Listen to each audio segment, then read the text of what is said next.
Movie शुरू होती है तो हम चार दोस्तों को देखते हैं जो कि एक रेस्टोरेंट में बैठे होते हैं। उनके ग्रुप में 3 लड़के और एक लड़की थी और उनमें से एक लड़के का नाम माइक था। ये लोग आपस में बातें कर रहे होते हैं कि हैलोवीन आने वाला है तो क्यों ना हम लोगों को टॉर्चर करें। माइक कहता है कि हमेशा की तरह मैं तो जेकब को बुली करूंगा, उसे टॉर्चर करूंगा।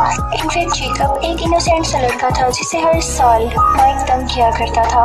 ये प्लान सुनकर उनकी फीमेल फ्रेंड उन्हें मना करती है कि तुम लोगों को ऐसे किसी को तंग नहीं करना चाहिए और जेकब का क्या कसूर है जिसे तुम लोग हर साल सताते हो। तो माइक कहता है कि तुम्हारे सवाल में ही तुम्हारा जवाब है कि हम उसे हर साल सताते हैं और ये अब हमारी आदत बन चुकी है। तुम क्या जानो कि उसे सताने में कितना मजा आता है। वो लड़की उस ग्रुप में मौजूद अपने बेस्ट फ्रेंड को भी मना करती है कि ऐसा नहीं करना तुम, लेकिन जब माइक उसकी बात नहीं मानता तो वो वहाँ से उठकर चली जाती है। फिर हम देखते हैं कि माइक और उसका दोस्त खाना खा चुके होते हैं और अब वो जाते हैं मैनेजर के पास बिल पे करने के लिए। तो मैनेजर उनसे पूछने लगता है कि हैलोवीन आ रही है, तुम लोगों के क्या प्लान्स हैं। तो माइक उससे कहता है कि हम एक लड़की को बहुत बुरी तरह टॉर्चर करने वाले हैं जिससे हमें बहुत मजा आने वाला है। तो मैनेजर भी अपना इंटरेस्ट शो करता है और कहता है कि मैं भी जाना चाहता हूँ, मैं भी देखना चाहता हूँ कि तुम लोग कैसे उसे टॉर्चर करोगे। माइक कहता है कि नहीं, ये मेरे और मेरे दोस्तों का प्लान है।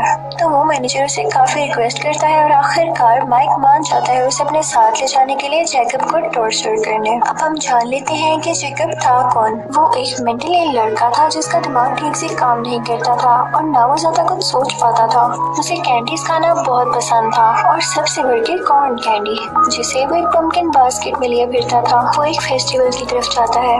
बेसिकली वो यहाँ पर एक वर्कर के तौर पर आया था। तो फेस्टिवल का ऑनर उससे कहता है कि तुम अपने पूरी लगन से काम करना, पूरे ध्यान से काम करना और याद रहे कोई भी ऐसी हरकत ना करना जिससे तुम्हारी या मेरी बेइज्जती हो, इंसल्ट हो। तो वो ऑनर उससे कहता है कि शो शुरू होने ही वाला है, तुम अपनी तैयारी कर लो। लेकिन जेकब जैसे ही बाहर आता है उसके सामने माइक और उसके वही लोग खड़े होते हैं जो कि उसे तंग करने लगते हैं। लेकिन जेकब ये सब बर्दाश्त करके तंग आ चुका था। वो खुद के डिफेंस में माइक को धक्का दे देता है ताकि उसे कुछ ना कहे। लेकिन माइक को और ज्यादा गुस्सा आ जाता है और वो उसे बहुत मारने लगता है। उसके साथी भी उसे मार रहे थे जिसकी वजह से जेकब वहीं पर मर जाता है।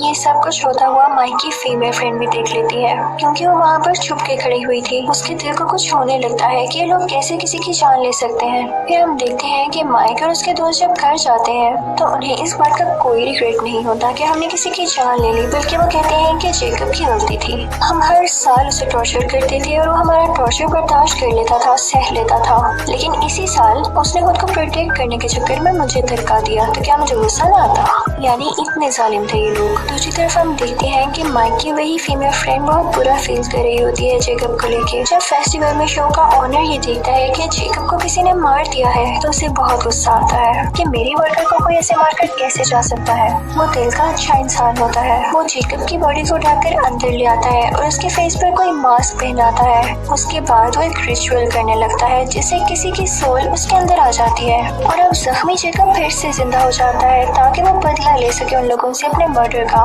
दूसरी तरफ हम देखते हैं कि माइक की फीमेल फ्रेंड टाउन के शेरिफ के पास जाती है और उसे सब कुछ बताती है कि जेकब को किन लोगों ने मारा और किस तरह मारा। तो शेरिफ ये सब सुनकर कहता है कि ठीक है, मैं इसे नोट कर लेता हूँ, लेकिन अभी तक मेरे पास इसकी कोई रिपोर्ट नहीं आई। लेकिन जब शेरिफ को पता चलता है कि टॉर्चर करने वालों में से एक उसका बेटा ही था यानी माइक, तो उसे यकीन नहीं आता कि मैं टाउन का शेरिफ हूँ और मेरा बेटा ऐसे कर सकता है। तो वो सीधा उस फेस्टिवल के ऑनर के पास जाता है और उससे पूछता है कि जेकब कहाँ पर है, उसे क्या हुआ था। तो वो ऑनर उससे कहता है कि सबको गलत लगा कि वो मर गया है, वो बस कुछ जख्मी था, अब मैंने उसे रेस्ट करने उसके घर भेजा है। क्योंकि बात तो सच थी कि ऑनर की हरकत के बाद हम जेकब को मरा हुआ तो काउंट नहीं कर सकते थे ना। शेरिफ सीधा जेकब के घर जाता है और दरवाजा नॉक करने लगता है, लेकिन कोई भी दरवाजा नहीं खोलता तो वो वापिस आ जाता है। फिर हम माइक की उस फीमेल फ्रेंड को देखते हैं। उसका एक दोस्त उससे मिलने आता है और वो उसे बताता है कि शेरिफ ने इन्वेस्टिगेशन की है और उन्हें पता चला है कि जेकब अभी जिंदा है। ये सुनकर उस लड़की को थोड़ा सुकून होता है कि शुक्र है वो जिंदा तो है। फिर हम देखते हैं कि मैनेजर जिसने माइक के साथ मिलकर जेकब को मारा था वो किसी को बता रहा होता है कि मेरी हेरोइन बहुत अच्छी गुजरी, मैंने बहुत मजा किया पहली बार। और फिर उसके बाद वो वॉशरूम आता है जहाँ पर वही पम्पकिन बास्केट पड़ी होती है और उसमें कॉर्न कैंडी होती है। वो उसे खाने लगता है और तभी वहाँ पर जेकब आ जाता है। जेकब उसका पेट चीर कर उसे पूरी तरह से मार डालता है। यानी उसने अपने एक मर्डर से बदला ले लिया था। उस जगह पर शेरिफ भी आ जाता है और इन्वेस्टिगेशन करने लगता है। हर तरफ कैंडी कॉर्न बिखरी हुई थी। जब शेरिफ शेरिफ इन्वेस्टिगेशन करता है तो उसे पता चलता है कि उस रात जेकब को टॉर्चर करने वालों में से मैनेजर भी था। तो उसे पता नहीं क्यों ये शक होता है कि इसके पीछे जेकब का हाथ है, जेकब ने ही इसे मारा है। वहाँ पर माइक की वो फीमेल फ्रेंड भी होती है जो कि अपने बेस्ट फ्रेंड के साथ आई होती है। तो शेरिफ उनको भी सब कुछ बताता है, जो कि जाकर वो माइक और उसके दोस्त को बताते हैं। माइक कहता है कि ये तो पॉसिबल ही नहीं है कि जेकब किसी का मर्डर कर सके, उसमें इतनी हिम्मत कहाँ से आई? उसमें अगर इतनी हिम्मत होती तो खुद को बचा न लेता। और जहाँ तक बात रही मैनेजर के मर्डर की, तो हो सकता है उसके किसी दुश्मन ने उसका मर्डर किया हो, जरूरी तो नहीं है कि जेकब ही हो। तो बाकी सब लोग भी इस बात को मानने पर तैयार हो जाते हैं कि हो सकता है कि उनका ख्याल ही हो। लेकिन जैसे ही वो लोग माइक के दोस्त के घर से जाते हैं तो उसे अजीबोगरीब हरकतें महसूस होना शुरू हो जाती हैं अपने घर में। वो आगे बढ़कर देखता है तो उसे भी वही पंपकिन बास्केट दिखाई देती है। वो बहुत हैरान होता है कि ये यहाँ पर कैसे आ गई, और इसी हैरानी में उस पर जेकब अटैक कर देता है। वो उसे दीवार के साथ लगा के अपने हाथ से ही उसकी स्पाइनल कॉर्ड यानी रीढ़ की हड्डी खींच लेता है, जिससे उसकी फौरन डेथ हो जाती है। दूसरी तरफ हम देखते हैं कि शेरिफ को पूरा शक होता है कि ये मर्डर जेकब ही कर रहा है। तो वो दोबारा से उस फेस्टिवल ओनर के पास जाता है। तो वो उसे आगे से कहता है कि मैंने आपको बताया ना कि वो जख्मी था और मैंने उसे अपने घर रेस्ट करने के लिए भेजा है। अभी वो लोग बात कर ही रहे होते हैं तो एक और पुलिस ऑफिसर वहाँ पर आकर शेरिफ को बताता है कि माइक के एक और दोस्त का मर्डर हो गया है। शेरिफ वहाँ पर जाकर देखता है तो उसे वहाँ पर भी कॉर्न कैंडी मिलती है।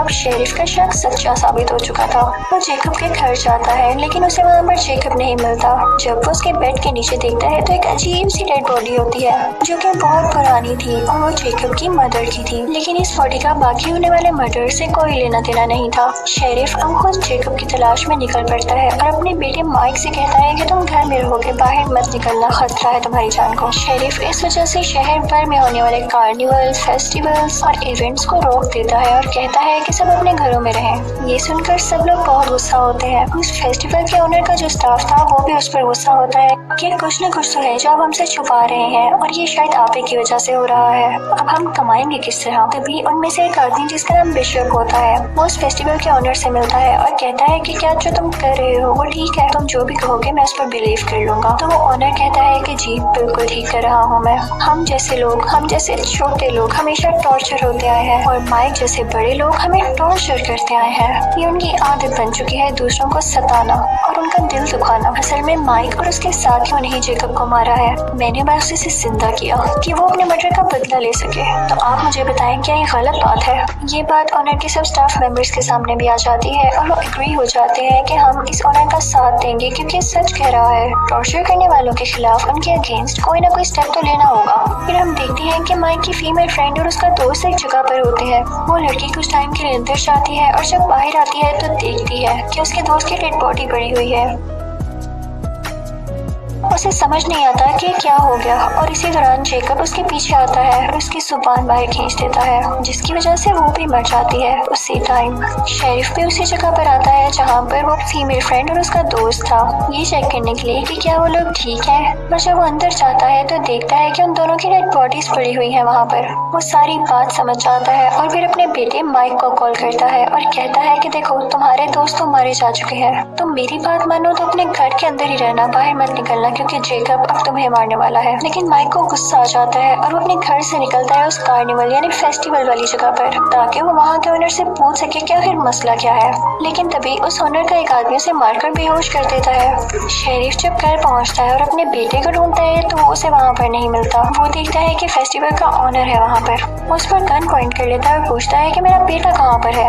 लेकिन तभी उसके पीछे से बिशप आता है और उस पर अटैक करके उसे बेहोश कर देता है। फिर वो ओनर आगे बढ़ के एक चाकू से उसका गला उसके जिस्म से अलहदा कर देता है, जिससे वो मारा जाता है। अब हम माइक को देखते हैं जिसकी आंख खुलती है तो वो देखता है कि वो एक चेयर से बंधा हुआ है, उसके आसपास कोई भी नहीं है और वो हेल्पलेस है। तभी दूर से वो शेरिफ की गाड़ी को आते हुए देखता है यानी उसके फादर की गाड़ी को, तो वो खुश हो जाता है कि मेरे फादर आ गए मुझे बचाने के लिए।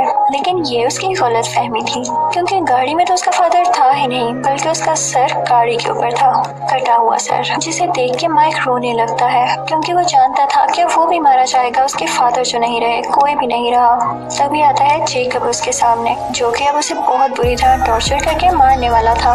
उसके दोनों बाजू उसके जिस्म से लहता कर देता है और फिर एक एक करके उसके सारे दांत निकाल देता है और इसी तरह उसे टॉर्चर करके उसे मार डालता है। फिर सीन चेंज होता है और हम उस फेस्टिवल के ऑनर को देखते हैं, जो कि किसी दूसरे शहर में अपना शो कर रहा होता है। वो वहाँ पर एक लड़की को एक नेकलेस देता है, जो कि माइक के दांतों से बना हुआ था, और उसे बता रहा होता है जेकब के बारे में। तो वो लड़की कहती है कि मुझे इस बात पर यकीन नहीं है कि वो कैसे जिंदा हो गया और कैसे लोगों को मारता है। तो वो ऑनर उससे कहता है कि कुछ लोग मासूम लोगों की बिला वजह जान ले लेते हैं, उनको सबक सिखाने के लिए जेकब को जिंदा किया गया है। फिर मूवी के लास्ट सीन में हम देखते हैं कि जेकब अपने घर में वही मास्क पहने बैठा होता है और वो अपनी फेवरेट कॉर्न कैंडी खा रहा होता है, और इसी के साथ ही मूवी एंड हो जाती है। Thank you for watching.